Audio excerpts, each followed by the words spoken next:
चलिए आप सभी दोस्तों का स्वागत है। मैं हूं राजेश कुमार और आप देख रहे हैं आर के सिंह एजुकेटर। कैसे हैं आप लोग? मैं उम्मीद करता हूं आप लोग बहुत अच्छे होंगे, मुझे पूर्ण विश्वास है। चलिए अब अगले कड़ी में बढ़ते हैं। क्वेश्चन के अगले ये परसेंटेज के अगले क्वेश्चन को देखते हैं हम लोग। आपका कहाँ तक हो गया है?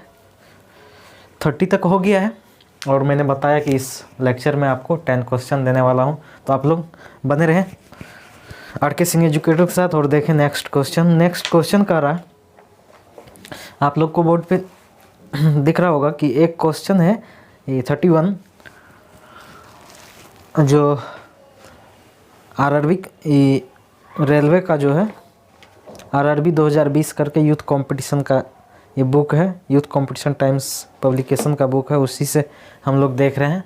क्योंकि रेलवे का एग्ज़ाम अभी आपको एनटीपीसी का मेंस होने वाला है और ग्रुप डी होने वाला है, जिसका आज न्यू अपडेट आया है कि स्टूडेंट के हित में ही सारा कुछ मंत्रालय को सौंप दिया गया है। जो भी था स्टूडेंट का डिमांड वो चीज़ सारे का रिपोर्ट बना करके एक मंत्रालय के पास सौंप दिया गया है। तो देखिए हम लोग का कब तक फाइनल कंक्लूजन आता है। और जैसा कि न्यूज़ में दिया है, न्यूज़पेपर में दिया है, स्टूडेंट के हित में ही न्यूज़ है। तो चलिए हम लोग बात करते हैं नेक्स्ट क्वेश्चन की ओर। एक छात्र ने 6 विषयों में 470 अंक प्राप्त किए। यदि प्रत्येक विषय अंक 100 है तो उसके अंकों का प्रतिशत ज्ञात कीजिए। अब देखिए कोई स्टूडेंट जो है 6 पेपर में एग्ज़ाम देता है, जैसे आप लोग मैट्रिक इंटर में दिए आ रहे होंगे, तो कहता है वो कितना मार्क्स हासिल कर रहा है, वो 470 अंक इतना प्राप्त किया है। ठीक है, अब कहता है 6 विषय में दिया है और 6 विषय में दिया है और प्रत्येक विषय में कितना मार्क्स है, कितना अंक है, 100 अंक है, तो 6 गुना 100 हो गया। ठीक है, और परसेंट के लिए क्या करेंगे, 100 से गुना कर देंगे, ये ख़त्म हो गया। 6 से इसको डिवाइड करेंगे, क्या होगा, 6 सते 42, 6 सते 42, 5 रहा, उसके बाद 6 अठे 48, उसके बाद 2 बचा 3। इतना परसेंट आपका इसका आंसर होने वाला है, ऑप्शन नंबर सी। ठीक है, देखिए इसमें कोई खास क्वेश्चन था नहीं, ऐसा क्वेश्चन शायद आप बनाए भी होंगे। इसमें वही कह रहा था कि 470 अंक जो है कोई स्टूडेंट लाया है और 6 विषय में परीक्षा दिया है, प्रत्येक विषय 100 अंक है, तो 6 गुना 100 यानी टोटल अंक कितना हो गया, 600 में वो 470 लाया है।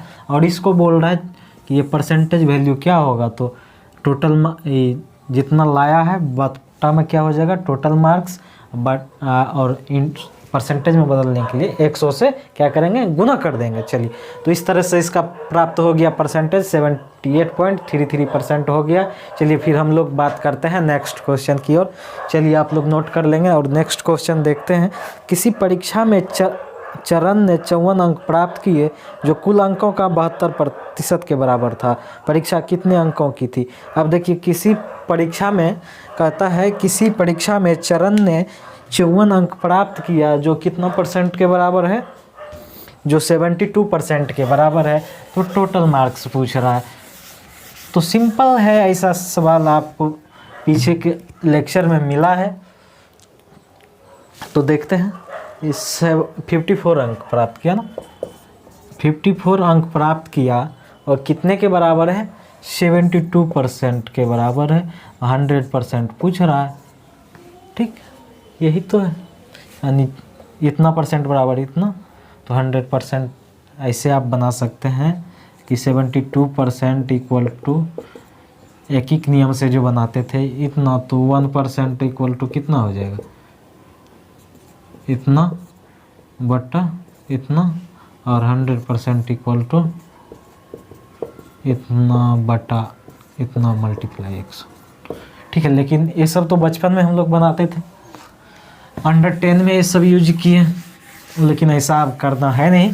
तो अब करना क्या है, तो इतना प्राप्त हुआ 72% के बराबर है, तो इतना बटा 54/72 हो गया। और निकालना कितना है टोटल मार्क्स, तो 100%। तो 9 से 6 बार में, 9 से 8 बार में, ठीक है।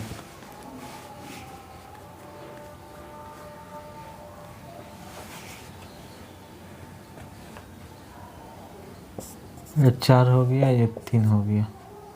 अच्छा 18 चौक 72, 18 तिया 54 सही है। ये 4 से 25 बार, दैट 25 गुना 3 75 हो गया। यानी टोटल मार्क्स कितना हो जाएगा? 75 हो जाएगा। परीक्षा कितने अंकों की थी? तो 75 अंकों की थी। चलिए अब नेक्स्ट क्वेश्चन देखते हैं। ये क्वेश्चन थोड़ा सा देखने में लग रहा है, लेकिन है क्वेश्चन कुछ नहीं। मॉरिस कहता है, मॉरिस भोजन पर अपनी आय का 25% खर्च करता है था। उसे 1000 रुपये की वेतन वृद्धि मिली, लेकिन उसने खाद्य वस्तुओं पर अपना खर्च नहीं बढ़ाया। नतीजतन भोजन पर उसका खर्च गिरकर 20% हो गया। उसकी प्रारंभिक आय क्या थी? अब देखिए, मॉरिस एक कोई कंजूस व्यक्ति है, ठीक है, और उसका इनकम जो भी था उसमें 25% क्या करता था, वो खर्च करता था, भोजन पर खर्च करता था। यानी अपनी इनकम का 25% वो अपने भोजन पे खर्च करता था। लेकिन उसके वेतन में 1000 की वृद्धि हो जाने के बाद वो खर्च में कोई वृद्धि नहीं किया। वृद्धि नहीं करने के कारण क्या हो गया, उसका खर्च का जो परसेंटेज था 25 से घटकर 20 हो गया। चलिए इसी पे बात, इसको हम देखते हैं कैसे सॉल्व करना है। मैं कोशिश करूँगा आपको इजी वे में समझाने का और बहुत ही शॉर्ट वे में बनाने का। तो देखिए, सबसे पहले उसका जो खर्च करने का खर्च कितना कर रहा था, 25% कर रहा था, 25% खर्च कर रहा था। इसको फ्रैक्शन में हम लोग बदलेंगे तो क्या हो जाएगा, 1/4 हो जाएगा। इसका मतलब ये 4 जो है ये आय हो गया और ये क्या हो गया, खर्च हो गया। तो इनकम क्या हो गया, इनकम 4x और एक्सपेंडिचर जिसे खर्च कहेंगे वो x हो गया, ठीक है। अब क्या कहता है कि आय में इसमें 1000 की वृद्धि हो जाती है। क्या चीज़ में वृद्धि हो जाती है, इनकम में 1000 की वृद्धि हो जाती है, जिसके कारण क्या हो जाता है, खर्च सेम ही रह जाता है, लेकिन परसेंटेज 25 से घट करके 20 हो जाता है। तो इसको क्या कर सकते हैं हम लोग, 20% इक्वल टू हम लिख सकते हैं, खर्च तो इतना ही है, खर्च इतना ही रह जाता है, कांस्टेंट ही रह जाता है, लेकिन 4x प्लस 1000 इनकम इतना हो गया अब, लेकिन परसेंट में कितना हो जाता है 20%, तो 20/100 इस तरह से कर सकते हैं, ठीक है। तो ये हो गया। यहाँ आप लोग ध्यान देंगे, थोड़ा सा हो सकता है आप लोग को समझने में परेशानी हुआ होगा, हम समझ रहे हैं। इनकम देखिए 4x हो गया है, ठीक है, और खर्च कितना हो गया, आय 4x और खर्च x। अब इनकम यानी आय में जो है 1000 की वृद्धि हुई, 4x प्लस 1000 ये हो गया। लेकिन एक्सपेंडिचर यानी खर्च जो है इतना करने के बाद 4x प्लस 1000 के बाद भी x ही रहता है, तो यानी ये x बटा यानी खर्च बटा इनकम बराबर 20%। 20% को फ्रैक्शन में ले लीजिए, ये कट गया, ये 5 हो गया, यानी 5x equal to 4x plus 1000 हो गया। तब x इक्वल टू कितना हो गया, 1000 हो गया, ठीक है। इसको इस साइड लाएंगे, 5 में से 4x घट जाएगा, x इक्वल टू 1000। अब पूछ रहा है उसका प्रारंभिक आय क्या था, तो प्रारंभिक आय क्या था, 4x था, तो 4x का वैल्यू क्या हो जाएगा, 4x इक्वल टू 4 गुना 1000 इक्वल टू 4000। तो उसका प्रारंभिक जो थी, आरंभिक आय क्या था, 4000 था। Option number D. आशा करते हैं कि आप लोग समझ गए होंगे, नहीं समझे होंगे तो फिर से मैं ट्राई करता हूँ, फिर से मैं इसको समझाने का प्रयास करता हूँ दूसरे तरीके से।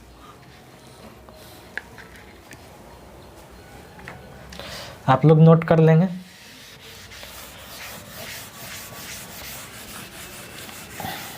अब इसको मैं सेकेंड वे से समझाने का प्रयास करता हूँ, जिसको लगा होगा ये थोड़ा कठिन हमको लगा, तो इस मेथड से बना सकते हैं। उसका प्रारंभिक आय जो है x मान लीजिए, ठीक है। प्रारंभिक आय क्या है, x है, इनिशियल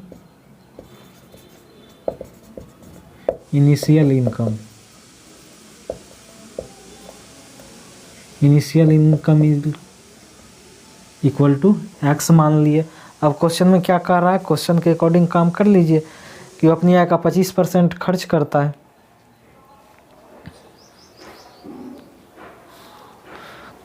देखिए 25% खर्च करता है और 1000 बढ़ता है, उसके बाद फिर क्या हो जाता है, खर्च कांस्टेंट रखता है, तो इसका 25% हम लोग निकाल लेंगे।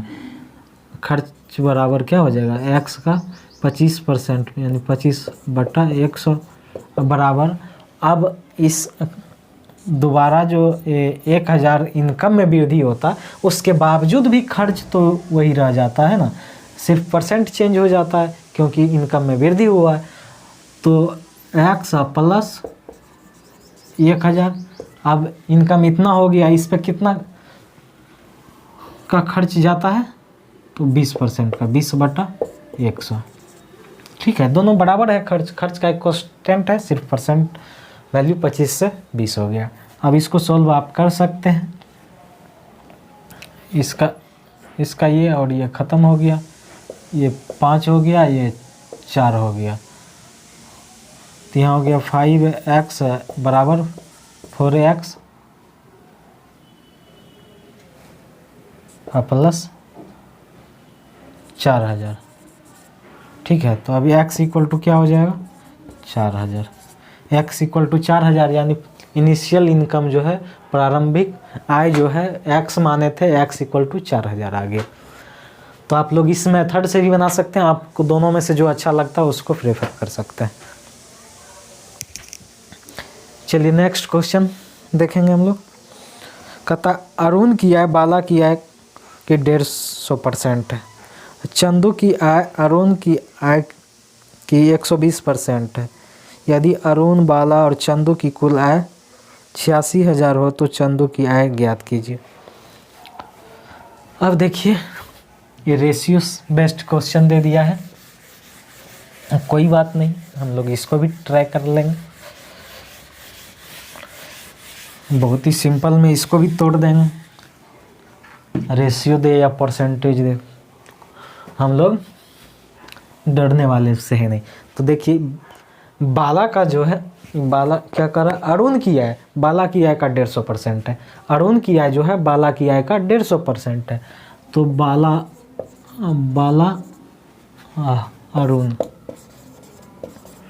अरुण हो गया, ये बाला हो गया। अरुण की आय जो है बाला का 150% है, तो बाला का हम 100 मान लेंगे, तो इसका 150% ये है, तो ये कितना हो जाएगा, 150 हो जाएगा। आप लोग परसेंट निकाल सकते हैं इस तरह से, इसका 150% निकालना है तो 100 गुना 150/100, ये ख़त्म यानी 150, ठीक है। अब कहता है आगे अब आगे क्वेश्चन में कहता है कि चंदू की आय अरुण की आय का 120% है, चंदू की आय जो है अरुण की आय का 120% है। चंदू का आय जो है किसका 120% है, तो अरुण का 120% है, अरुण की आय का 120% है, तो इसका 120% निकालेंगे। 150 का 100% 150 ही हो गया और 20% बराबर इस 31 हो गया, यानी 180 हो गया। अब इतना हो गया। टोटल का इनकम जो है कितना बताया है क्वेश्चन में, 86,000 बताया है, ठीक है। तो इसको आप काट भी सकते, रेशियो में बना लीजिए। ये 15, 10, 18 हो गया। अब 15, 10, 25, 18, 25, 18, 33, 10, 43 हो गया, यानी रियल में टोटल है कितना, 86,000। और यूनिट में कितना आया, रेशियो में 43 आ गया। अब पूछ किसका रहा है इनकम, तो चंदू का पूछ रहा है, चंदू का आय पूछ रहा है। चंदू का कितना है, 18 यूनिट है। अब इसको काट दीजिए, 2 बार में कट गया, यानी 2000 हो गया ये, ठीक है। गुना 18 इक्वल टू 18 गुना 36,000, मैं आशा करता हूँ कि आप लोग समझ गए होंगे। ये बहुत सिंपल सा क्वेश्चन था, इसमें कहीं कोई रेशियो वाला झंझट था नहीं, तो आराम से इसको आप तोड़ सकते हैं। चलिए नेक्स्ट क्वेश्चन की ओर बढ़ते हैं। नेक्स्ट क्वेश्चन कहता है सोमनाथ की वार्षिक आय 24,000 है, 24 लाख है, 24 लाख है। प्रत्येक माह वो अपने वाहन के लिए 40,000 की EMI भुगतान करता है। उसकी मासिक आय कितने प्रतिशत EMI में व्यय करता है? अब देखिए सोमनाथ का वार्षिक आय कितना है? 24 लाख है। सोमनाथ का वार्षिक आय कितना है? 24 लाख है। और वो अपने गाड़ी पर जो है प्रत्येक माह कितने EMI पे व्यय करता है? तो 40,000 करता है। तो उसका मासिक जो है आय कितना हो जाएगा? तो 24 लाख जो है, 24 लाख ये वार्षिक है यानी 12 महीना में, तो एक महीना के लिए कितना हो जाएगा? इसको 2 लाख हो जाएगा, 2 लाख हो गया। अब कहता है 40,000 जो पर मंथ अपने वाहन पर व्यय करता है, EMI पे जो व्यय करता, वाहन की EMI पे व्यय करता है, वो इसका कितना परसेंट है? वही चीज़ पूछ रहा है ना, उसकी मासिक कितना प्रतिशत EMI पे। सही है। तो 40,000 जो व्यय करता है इसका कितना परसेंट है? 40,000 बटा 2 लाख गुना 100। परसेंट में बदलने के लिए 100 से गुना किया है। चलिए इसका कितने बार में कट जाएगा? 5 बार में। ये 5 से 20 हो गया, यानी 20% वो क्या करता है? वो अपने वाहन के EMI पे व्यय करता है। अब अगला क्वेश्चन कहता है औसतन मीनू अपने मासिक वेतन का 15% खरीदारी, रेस्तरां और मॉल में जाने पर उपयोग करती है। शेष 40% घर के खर्च में उपयोग हो जाता है और 45% उसकी बचत में जाता है। एक महीने में वह घर पर 40,000 खर्च करती है, तो उसकी वार्षिक आय क्या है? अब देखिए एक क्वेश्चन में थोड़ा सा आपको ध्यान देने वाली बात है। इस क्वेश्चन में जो दिया है कि मीनू जो है अपने मासिक वेतन का 15% क्या करता है? वो खर्च कर देता है क्या चीज़ पे? खरीदारी, रेस्तरां और मॉल में जाने पर इतना खर्च कर देती है। और नेक्स्ट स्टेप में कह रहा है कि शेष का नहीं बोल रहा है, शेष 40% घर के खर्च में करता है। यानी शेष का कहता तो शेष यानी 85% वो खर्च करने के बाद जो बचा, ये 15% खर्च करने के बाद जो बचा 85% पर वो 40% घर के खर्च में उपयोग करती। लेकिन यहाँ शेष 40% कह रहा है, ना कि शेष का कह रहा है, तो दैट मीन्स 100 का ही 40% होगा। ठीक है, तो 40% घर के खर्च में उपयोग हो जाता है और 45% अपने बचत में करता है। ठीक है, तो 40% वो 40,000 क्या करती है? वो अपने घर पे खर्च करती है। जो परसेंट में क्या दिया है? 40% बराबर क्या हो जाएगा? 40,000, क्योंकि 40% घर के खर्च में उपयोग करती है और रियल में करती कितना है खर्च? 40,000। तो पूछ क्या रहा है? उसका वार्षिक आय क्या है ना। हाँ, उसका वार्षिक आय, पहले हम लोग मासिक आय निकाल लेते हैं। 40% जो है वो घर पे खर्च करती है, घर के खर्च में उपयोग करती है, लेकिन रियल में करती कितना है? 40,000। तो 100% बराबर क्या हो जाएगा? उसका मासिक आय जो है 100% बराबर क्या हो जाएगा? इतना 40,000 बटा 40 गुना 100, 1,000 हो गया। इस पे 00 दे दीजिए।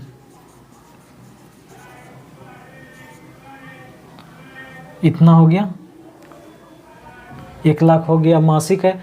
अब पूछ रहा वार्षिक है, वार्षिक ही पूछ रहा है ना, वार्षिक पूछ रहा है, तो इसमें 12 से गुना कर दीजिए। 12 ये हो गया आपका ईयरली यानी वार्षिक आय हो गया। ये क्या हो गया? वार्षिक आय हो गया यानी 12 लाख। इसका वार्षिक आय कितना हो गया? 12 लाख हो गया। चलिए आप लोग नोट कर लेंगे। फिर नेक्स्ट क्वेश्चन की ओर बढ़ते हैं हम लोग। और मैं आशा करता हूं कि आप लोग को समझ में आ रहा होगा। यदि किसी को डाउट रहता है तो आप कमेंट कर बताएं, हम आपका ज़रूर समस्या का समाधान करेंगे। बट आपको प्रॉब्लम हो रहा है तो उस चीज़ को हमें कमेंट करके ज़रूर बताएं। चलिए नेक्स्ट क्वेश्चन देखते हैं।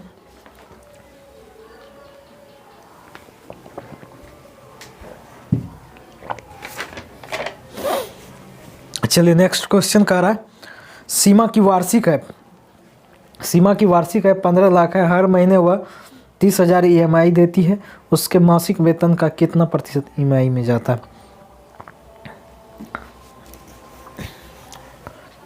ये भी क्वेश्चन आपका रिपीटेड है। ये भी क्वेश्चन क्या है? रिपीटेड है। देखिए सीमा है ना, सीमा की वार्षिक आय कितना है? 15 लाख है। 15 लाख इतना है। अब इसका मासिक आय निकालेंगे तो क्या करेंगे? इसको 12 से डिवाइड कर देंगे। ठीक है, 12 से डिवाइड कर दिया। अब कहता है वही EMI पे कितना देती है? 30,000 देती है। तो उसके मासिक वेतन का कितना % EMI पे जाता है? तो इसको देखिए आप ऐसे भी कर सकते हैं, काट सकते हैं। अदरवाइज हम डायरेक्ट इसको देखिए करते हैं, कैसे करेंगे। तो 30,000 EMI पे देता है, 30,000 हो गया। अब मासिक कितना हो गया? इतना बटा इतना हो गया, यानी मासिक हो गया 15 लाख। ये बटे में नीचा है तो क्या आ जाएगा? ऊपर आ जाएगा। और परसेंट में बदलने के लिए 100 से गुना हो गया। अब काट दीजिए, 3 2 5, 4 1 5 5, ये 3 से 5 बार में हो गया, 5 से 2 बार में, 12 दूना 24%। बहुत सिंपल फंड है, यानी कैलकुलेशन थोड़ा सा आसान करना हो गया ये। नहीं तो इसको भी आप काट करके 1,25,000 कर सकते हैं। उस तरह से भी बना सकते हैं। इसको काट के लिख देंगे 1,25,000 इस तरह से, इतना हो गया। तो यहाँ पे इतना पुट कर देंगे, बात वही आएगा। लेकिन इस तरह से करने से हुआ क्या? थोड़ा सा कैलकुलेशन आसान हुआ। चलिए नेक्स्ट क्वेश्चन बात करेंगे। बिना समय वेस्ट किए हुए हम लोग सीधे क्वेश्चन की बात करते हैं, क्योंकि फालतू बात ज़्यादा अच्छी नहीं लगती है। हमारे स्टूडेंट सभी का समय जो है बहुत बहुमूल्य है, बहुत कीमती है, इसलिए हम समय को वेस्ट ना करेंगे। तो आप लोग फिर नेक्स्ट क्वेश्चन को देखें। क्योंकि हम 4G के स्पीड में बात किए हैं ना, कि 4G के स्पीड में बनाने के लिए थोड़ा सा कैलकुलेशन को फास्ट बनाना होगा। किस तरह से डाटा को एडजस्ट करें जिससे कि हमारे ये क्वेश्चन का जो सॉल्यूशन है शॉर्ट समय में, जितने कम से कम समय में निकल पाए। तो इसके लिए आपको थोड़ा सा प्रैक्टिस करना होगा। प्रैक्टिस के बाद ही क्लियर हो पाता है कि हम कौन सा वे से करें तो इसका कैलकुलेशन शॉर्ट होगा। इसके लिए आपको रेगुलर प्रैक्टिस करना होगा। इसके लिए इसी बुक को रिपीट कीजिए या फिर कोई और बुक लीजिए, प्रीवियस का कोई और बुक ले करके उससे सेट लगाइए, बनाइए। आपका प्रैक्टिस अच्छी होगी और आपका मैथ कैलकुलेशन बूस्ट होगा।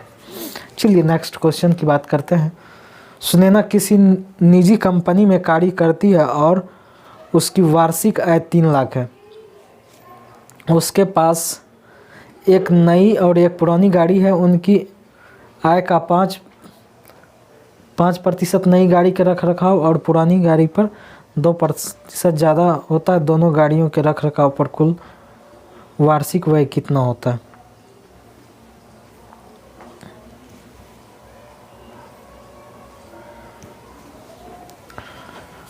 चलिए ये भी क्वेश्चन बहुत अच्छा है।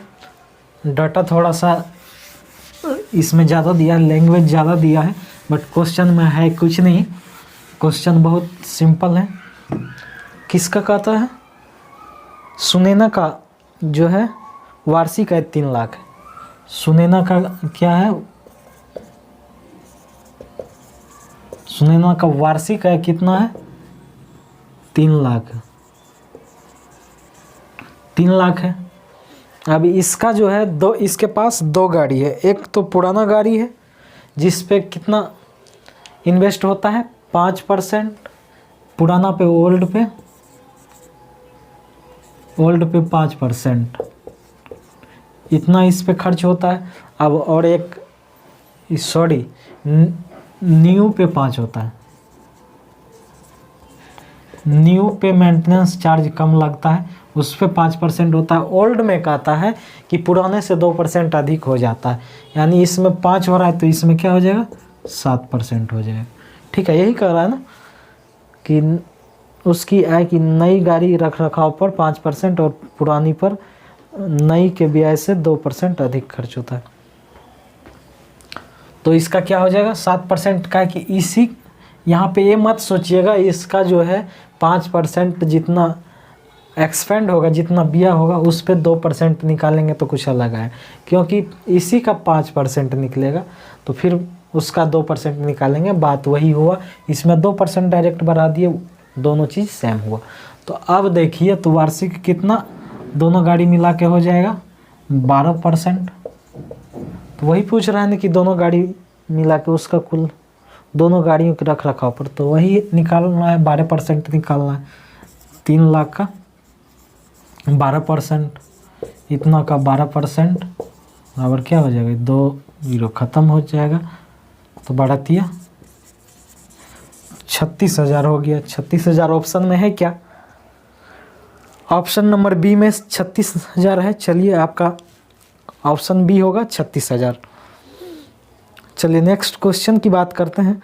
प्रत्येक माह कृति अपनी आय का 30% घर के किराए पर, शेष का 60% घरेलू व्यय पर खर्च करती है। यदि वह प्रत्येक माह 63,000 बचत करती है तो उसकी कुल मासिक आय क्या हो। अब देखिए एक क्वेश्चन थोड़ा सा नया है, एक क्वेश्चन थोड़ा सा नया है, इस पर ध्यान देना है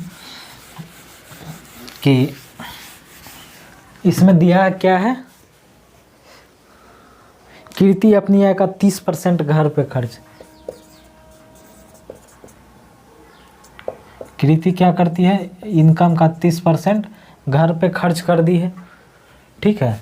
और उसके बाद उसके पास कहता आगे क्या कि और शेष का, यानी शेष कितना बच गया, इतना यदि घर पे खर्च किया तो टोटल हो जाता है 100%। टोटल जो होता है कितना हो जाता है इनकम 100%, और 30% वो घर पे खर्च करती, तो बचेगा कितना 70%। अब कहता है शेष का, यानी 70 का 60% क्या चीज़ करता है, 70 का 60% वो क्या चीज़ पे घरेलू भी है में, 30% जो है घर के किराए पर और 60% घरेलू व्यय पर खर्च करती है, यानी घर में जो खर्च होता है। और ये क्या चीज़ पे किया, रेंट पे, हाउस रेंट पे, हाउस रेंट पे इतना किया, अब बचा 70%। शेष का 60% क्या चीज़ पे करती है, घर के उपयोग में जो भी चीज़ यूज होता है उस पे शेष का 60% खर्च करता है। तो इसका मतलब 70 का 60% इक्वल टू क्या हो जाएगा 42 हो जाएगा। तो ये कितना हो जाएगा 42, यानी 100 का ये 42% हो गया, ठीक है, 100 का 42% हो गया, यानी ओवरऑल का 42% हो गया। अब कहता है यदि वो प्रत्येक माह 6300 रुपये बचाती, 6300 बचाती है, तो इसमें देखिए खर्च कितना हो गया 30%, 42%, 30% प्लस 42% बराबर 72%। तो इतना खर्च हो गया, तो उसके पास बचा कितना, उसके पास बच गया 28%। रिमेनिंग जो है कितना हो गया,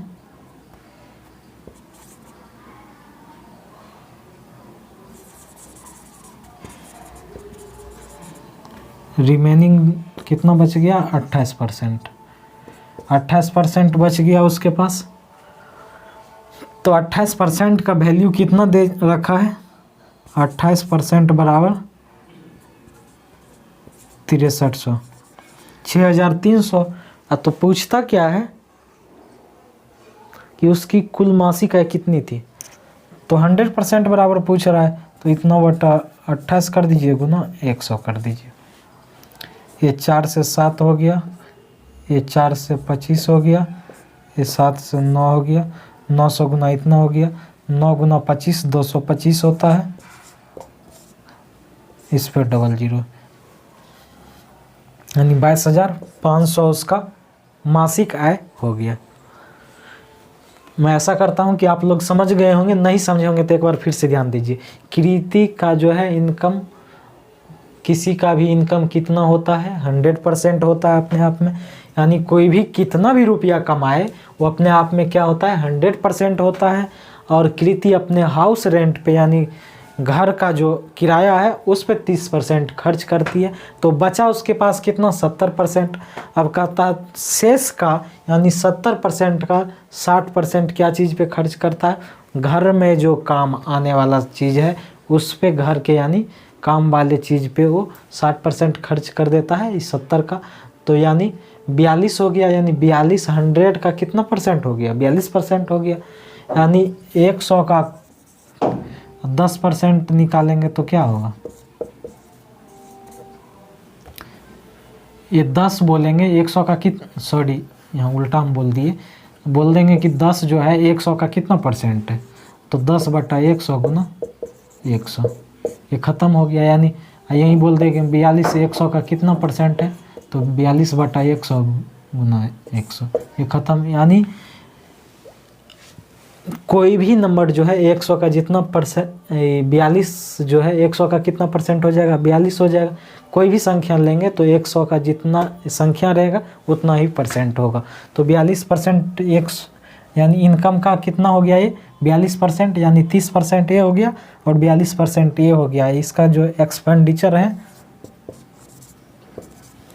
एक्सपेंडिचर कितना हो गया 30 + 42 72%, और 28 क्या हो गया ये सेविंग हो गया, सेविंग हो गया यानी बचत हो गया 28%। और 28% का वैल्यू आपको क्वेश्चन में दे रखा है 6300, तो 100% का वैल्यू निकालना है 6300 बटे 28 गुना 100, और इस तरह से आपका फाइंड आउट हुआ 22,500। मैं आशा करता हूँ कि आप लोग समझ गए होंगे।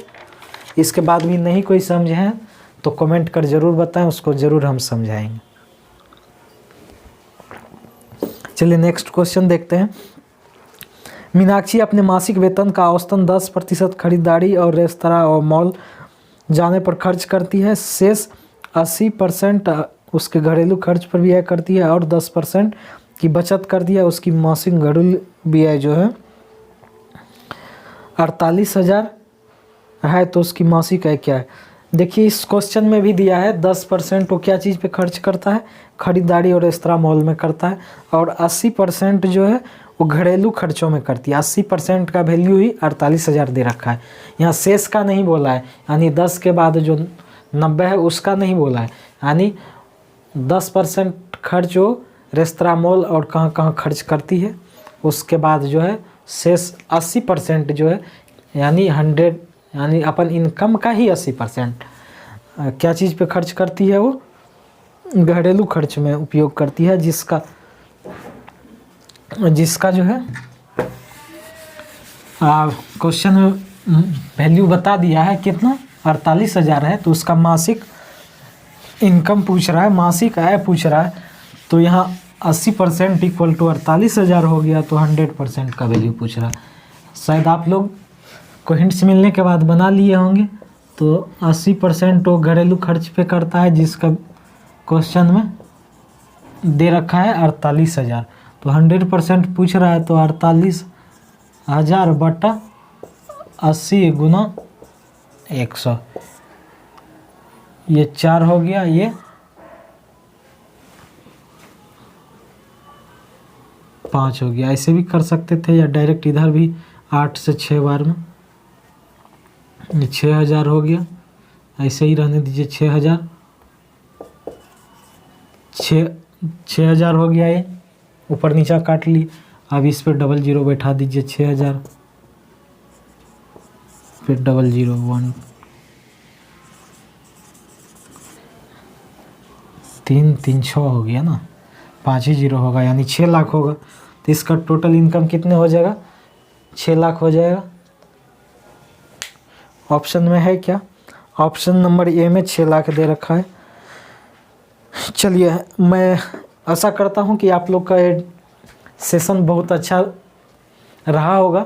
यदि इसके बावजूद भी हमारी जहाँ कमी दिखा होगा, आपको जहाँ अच्छा नहीं लगा होगा, ज़रूर कमेंट करके बताएंगे। और जो नए स्टूडेंट हैं, इस चैनल को सब्सक्राइब कर अपने दोस्तों से शेयर करना नहीं भूलेंगे। चलिए, आपको फिर से एक बार बहुत बहुत धन्यवाद, इतने समय, अपने कीमती समय को मेरे साथ बनाए रखने के लिए।